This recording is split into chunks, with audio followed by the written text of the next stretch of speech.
Next on the agenda, we have Minnesota State with Chancellor Olson and Associate Vice Chancellor Yolitz.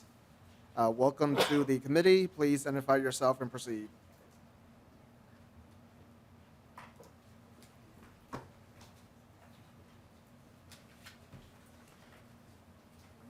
Chair Lee, members of the committee, happy President's Day. My name is Scott Olson. I serve Minnesota as the Chancellor of the Minnesota State Colleges and Universities. Today with my colleague Brian Yolitz, we'll be providing an overview of the request that's been approved by our Board of Trustees for your consideration. We're pleased to be joined today by the Chair of our Board of Trustees, Roger Moe, is waving there, and by the President of St. Paul College, Dee Dee Peasley. I want to begin with a sincere thank you. Thank you for the committee's support during the last legislative session. You invested over $180 million in Minnesota State colleges and universities and their infrastructure. Of that amount, $44 million in HEAPR funding supported 20 campuses to stay safe, warm, and dry and build the workforce that Minnesota needs tomorrow. So while I'm new in this role as Minnesota State Chancellor, I'm not new to this system or to this process. From my time at Winona State University, I worked with Representative Pawlowski to establish the Education Village, and Representative Erdahl might even remember Trafton Hall at MSU Mankato, which we worked on when I was there and which sadly still has a flat roof. So I can attest to you that your investments can be transformational for students, faculty, and staff, and I look forward to the work that lies ahead for us.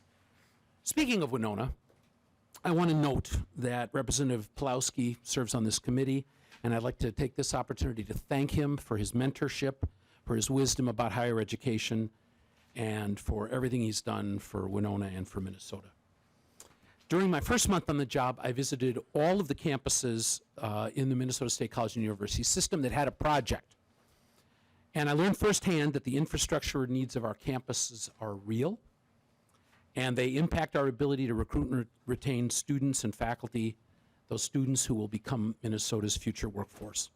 So our story is very similar to the story that you just heard from the University of Minnesota, and I was pleased to spend time a couple of weeks ago with Interim President Ettinger, touring the state, talking to different communities about the commonality of the needs for asset preservation at the University of Minnesota and at Minnesota State.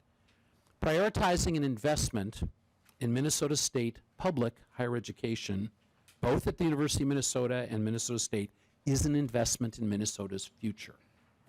A big thanks to the committee and the staff for traveling around Minnesota to see these projects. When I talk to colleagues from other states, they're amazed that you travel and you go and you see all these projects in all the communities. That's a really unique and rare and special thing that we do here in Minnesota. Thank you also to the campus leaders, the students, faculty, and staff who help make these tours run so well. We were pleased to host both the House and Senate Capital Investment Committees at 40 of our campuses this fall. As you saw, your colleges and universities have pressing needs, and we are committed first and foremost in taking care of what we have. That's why our board's #1 request is $200 million for HEAPR. HEAPR's critical. Regarding the age of our infrastructure, Minnesota State, 40% of the buildings on our campus and 60% of the square footage on our campuses are 50 years old or more. All of the projects in our request have completed the pre-design and are ready for design and construction. As you know, many jobs will be created because of your investment, so Minnesota State campuses are located throughout Minnesota, so these jobs are everywhere.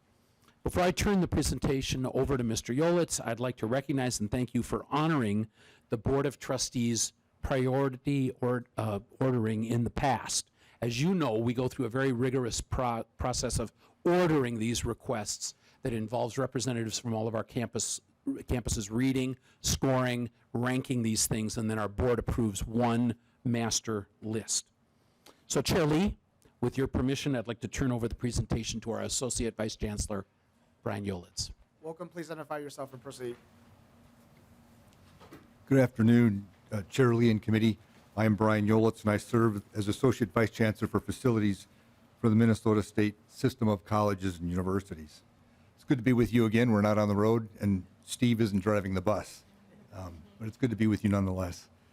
During this bonding session, Minnesota State seeks a capital investment funding for $541.4 million program to preserve, protect, and improve existing college university facilities to better serve and educate Minnesotans and our workforce.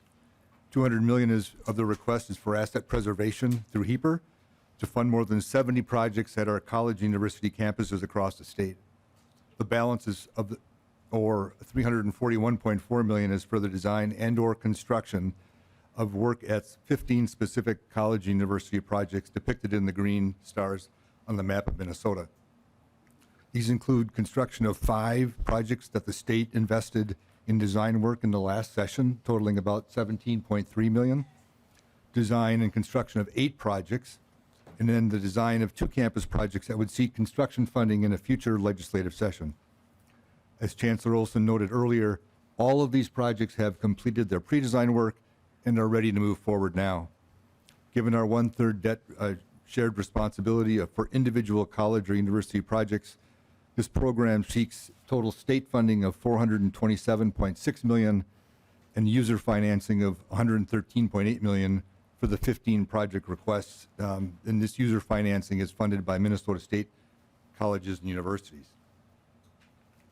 This program request and priorities are the result of a disciplined process that Chancellor Olson provided an overview on, and begins really with our ongoing campus facilities planning. It's a documented process of over a 5-year cycle where our individual college universities develop comprehensive facilities plans, or CFPs, that look at a host of issues in terms of academic programming, facility conditions, as well as demographic trends in their region. In preparation for this legislative session, our Board of Trustees adopted guidelines for developing their request and priorities in April of 2022. The guidelines embraced 4 major themes focused on adapting and modernize academic and support spaces, critical to student success, facilitating the fulfillment of our vision for Equity 2030, advancing resilience and environmental sustainability, and no net increase in our academic square footage. The institutions reviewed their CFPs and developed pre-designs for their individual candidate projects. These candidate projects were scored by representatives from across the system against our board guidelines. The results were then offered to our chancellor and then to our Board of Trustees, who reviewed and approved the request in June of 2023. The program has been uploaded in the capital budget system managed by MMB. And this committee, along with your colleagues from the Senate, MMB, and the governor's office, have made over 40 visits to our during bonding tours, as Chancellor Olson noted, since last August, or about the last 6 months or so. And we've been very, very busy sharing our projects. While there's a great deal of project documentation in the capital budget system, we found that the bonding book is a better tool to kind of guide discussions and understanding of our project requests for your review. We understand the committees had been shared either a link or the bonding book, and hard copies, I believe, are available also for handouts should others be interested. We'll use that as a reference for the pages to guide you through a review of our program request. You'll see on page 7 of the bonding book, after some introductory information orienting readers to the Minnesota State system and the students we serve, is our full request in priority order. The number 1 priority is for $200 million for higher education asset preservation and replacement, or HEAPR funding. This funds preservation projects including roof replacements and mechanical and utility system upgrades at every Minnesota State college and university, saving energy, making campuses safer, and reducing operating expenses. The HEAPR funding for asset preservation of existing campus academic buildings continues to be an urgent need, and you heard that story at each and every one of your stops during the past fall. And you've heard the same thing and you will hear the same thing from many other state entities as we look at our aging infrastructure. For more detail on this and campus impacts, you can see some details on pages 8 through 11 of the bonding book. Taking a look at HEAPR funding history, we see that in the last 6 bonding years, 2012, 14, 16, 18, 20, and 22, Minnesota State has requested $760 million for asset preservation of existing buildings through HEAPR as our number 1 priority for college universities. These requests were to address the most urgent college and university needs: exterior repairs including roofs, windows, doors, exterior brickwork and tuck pointing, heating and cooling system upgrades, and upgrades to utility and energy management systems. In all of the bonding bills passed between 2012 and 2023, Minnesota State has received $223.5 million in HEAPR funding, or less than 30% of our requested amount needed to address the most urgent preservation needs of our campus buildings. This level of HEAPR funding has led to major preservation needs going unmet or deferred. And as a result, we've seen the backlog of maintenance in our academic buildings, meaning the estimated costs of the building components and systems that have exceeded their useful lives and are now outdated or obsolete, grow. Since 2013, we've seen the estimated backlog more than double to over $1.5 billion. In addition, as we look over the coming 10 years, we see an estimated $1.4 billion in building systems and components reaching the end or exceeding their useful lives. This, coupled with the $1.5 billion already in backlog, tells us we have a roughly $2.9 billion 10-year renewal need to address the building systems already in backlog and take care of items as they age out in the years to come. The request, our request is totally funded, we would see about $105 million worth of backlog, both HEAPR and capital projects, taken off of our list should it be fully funded. And a quick note, the $82 million that was in the governor's 2024 capital budget recommendation funds about 40% of our requested amount. This slide shows how we would apply those funds should they be made available today, addressing 23 projects at our college university campuses. And this is in alphabetical order. We would work individual priorities based on funding levels that are made available. Turning to page 12, you'll find a snapshot of the major capital projects, beginning with priority number 2, the Academic Excellence Renovation Project at St. Paul College. And that's why President Beasley here wants to make sure that stays there. And is also included in the governor's recommendation in late January. This project, along with the following 3, at Minnesota State University Mankato Armstrong Hall replacement, the Winona State University Center for Interdisciplinary Collaboration, Engagement, and Learning, or CECL building, and the Alexandria Technical Community College and Transportation Center, found on pages 12 to 13, received design funding in 2023 and are ready for construction funding this session. The next group of individual projects beginning I want to note that priority 19, the Rochester Community and Technical College Heinz Center renovation, also received funding for design in 2023 with general fund cash. And that project is also ready, will also be ready for construction funding this legislative session. Priority 6, the Riverland Community College Student Services renovation, through priority 11, the Riverland College Healthcare construction, student services, and classroom renovation at our Hutchinson campus, were all in our request in 2022 and 23, but were not funded. Project overviews are on pages 14 through 16 of the bonding book, if you're interested in additional detail. Finally, program priorities 12 through 16, beginning with the request for renovation and modernization of instructional spaces at the Winona campus of Minnesota State College Southeast, through the request for library renovations at Normandale Community College, our new funding requests this session. Pre-designs are complete on each of these projects. The request for the Dakota County Technical College is for design this session and will ultimately see construction funding in the future.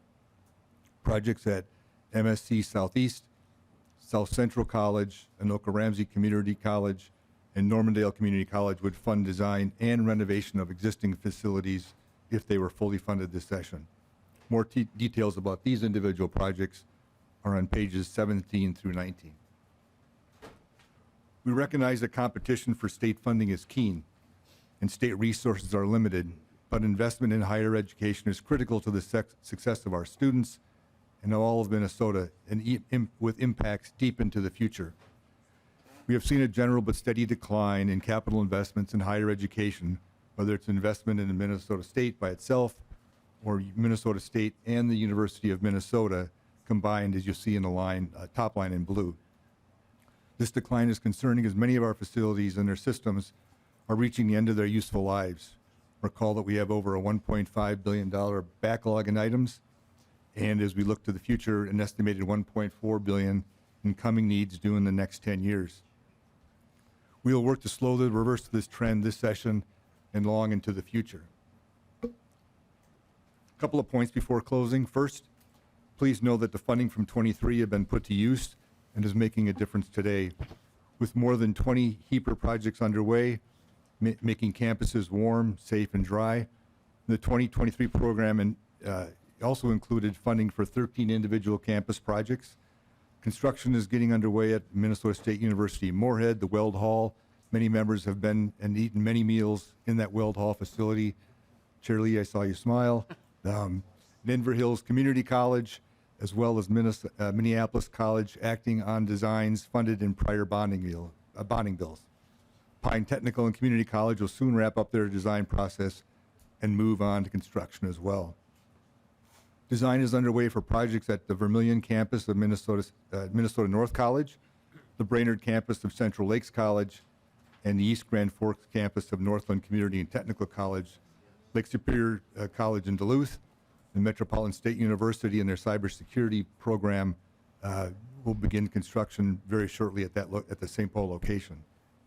And as highlighted earlier, designs for projects at St. Paul College, MSU Mankato, Winona State University, Alexandria Technical and Community College, and Rochester Community and Technical College are well underway and will be ready for construction funding this legislative session. And then finally, a quick snapshot of our HEAPR report outlining the status of HEAPR funds and expenditures over the last year. You'll see that spending, the final funds from our 2020 bonding bill is nearing completion, and we're well underway doing the same with the funding that was made available in 2023, with 100% of those funds obligated against 20 projects that are currently in design or moving towards construction. And of that, 30% has been encumbered and spent. We expect that to increase exponentially as we get closer to the springtime and construction season. We thank you for your time and attention today, as well as the last 6 months traveling across the state of Minnesota. We provided you an overview of our $541.4 million capital request and the priorities overall for this legislative session. We provided some details on the development process that brought the priorities and projects to you, and our HEAPR and projects prioritized within that program. We are grateful for past support of our college universities, but are concerned about investment trends and ask for focus on asset preservation needs of our existing campus buildings to serve Minnesotans today and well into the future. Chair Lee and committee, this concludes our formal presentation. We look forward to any questions that you may have. Thank you. Members, any questions or comments? Representative Scraba. Thank you, Mr. Chair. I just want to thank the presenter for all the help that we got during all the things we did, just the direction and the food and stuff like that. I just want to thank you publicly. Thank you. Thank you, Representative Scraba. Any questions, members? Seeing none, thank you. Thank you both for being here today. Thank you. Thank you very much.